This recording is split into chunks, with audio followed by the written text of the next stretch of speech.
রাখল না যুক্তরাষ্ট্র। মার্কিন জিম্মি আলেকজান্ডারের মুক্তির বিনিময়ে গাজায় ত্রাণ প্রবেশের সুযোগ মিলবে, আর তা দুদিনের মধ্যেই। হামাসকে ব্যক্তিগতভাবে এমন প্রতিশ্রুতি দিয়েছিলেন ডোনাল্ড ট্রাম্পের মধ্যপ্রাচ্য বিষয়ক প্রতিনিধি স্টিভ উইটকফ। তবে আলেকজান্ডার ছাড়া পাওয়ার এক সপ্তাহ পরও বাস্তবায়ন হয়নি অঙ্গীকার। এমন দাবি ফিলিস্তিনি সংগঠনটির শীর্ষ নেতা বাসেম নাইমের। যুক্তরাষ্ট্রের বিরুদ্ধে ধোঁকা দেওয়ার অভিযোগ করেছেন তিনি। হামাসের কাছে জিম্মির সবশেষ মার্কিনি আলেকজান্ডারের মুক্তির জন্য বেশ কিছুদিন ধরেই চলছিল দর কষাকষি। অবশেষে গত সোমবার মুক্তি দেয়া হয় ওই তরুণকে।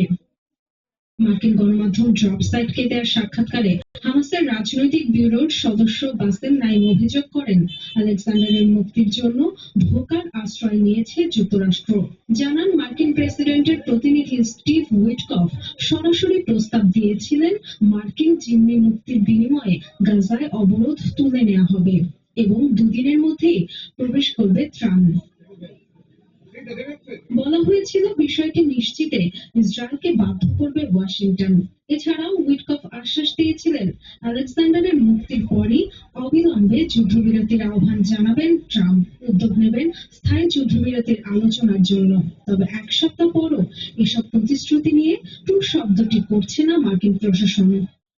চুক্তিটি ছিল আলেকজান্ডারকে মুক্তি দিলে ইসরায়েলকে দুদিনের মধ্যে সীমান্ত খুলতে বাধ্য করবেন ডোনাল্ড ট্রাম্প, অবিলম্বে যুদ্ধবিরতির আহ্বান এবং স্থায়ীভাবে যুদ্ধ বন্ধে আলোচনার ব্যবস্থাও করবেন।